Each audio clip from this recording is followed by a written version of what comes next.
In other world news, Thailand's crown prince has reassured his people there'll be a smooth succession to the throne. He's issued a royal decree naming a former prime minister as regent as the country mourns the death of their much-loved king. Scott Heidler is live for us now in Hua Hin. And Scott, you're in a place that the late king had a very special connection to. Absolutely, fully. Now we're standing here in Hua Hin. It's about 200 kilometers south of Thailand. And yes, there's a very special connection, like many of the millions of Thais, but this place has a very, very special connection to him because they consider him to have been a local. His summer palace is here, and he spent a lot of his later years here in this community, and there was a direct interaction between the king and the people who live in Hua Hin. Just down the coast from the late king's summer palace, Siriwan Sangnam manages her family's restaurant of 40 years. She's been working with her father since it opened when she was just 11 years old. In his more active days, King Bhumibol was part of the community here in Hua Hin.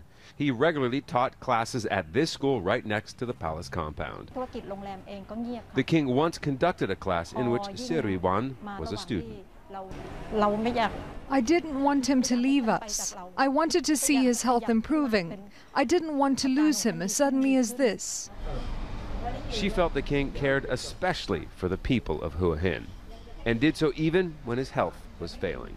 With the lengthy mourning period just starting, it's still unclear what economic impact it could have on the ever-important tourism industry here in Thailand. And some tourists here in Hua Hin are a little bit confused about what they should and should not be doing.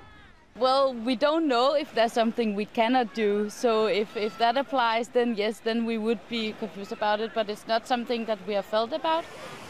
Before we went to Thailand, we never knew anything about that king and how much the people love him and everything. And now our guide was just starting to cry and all the people were sad at once. And we went through the city and everything was closed.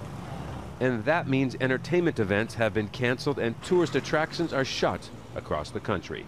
But there is no set period for how long they have to stay closed. Some will be reopening in a few days. Every day since the king died, Siriwan has come to this memorial just outside the main gate to his summer palace. She says she comes to pay her respects to her former king, her former teacher, and her former neighbor.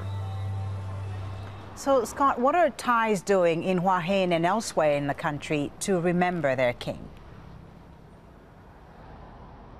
Well, what they're doing here in Hua Hin, and we're standing exactly where that vigil is that we just saw in that story, they come here every evening at 7 p.m., and they have been for the last 2 days, and it'll continue for another couple of days. There's a documentary that's played on a large screen television here, there are discussions, there's some music, and then there's a candle lighting vigil, as we saw in that piece, here in Hua Hin.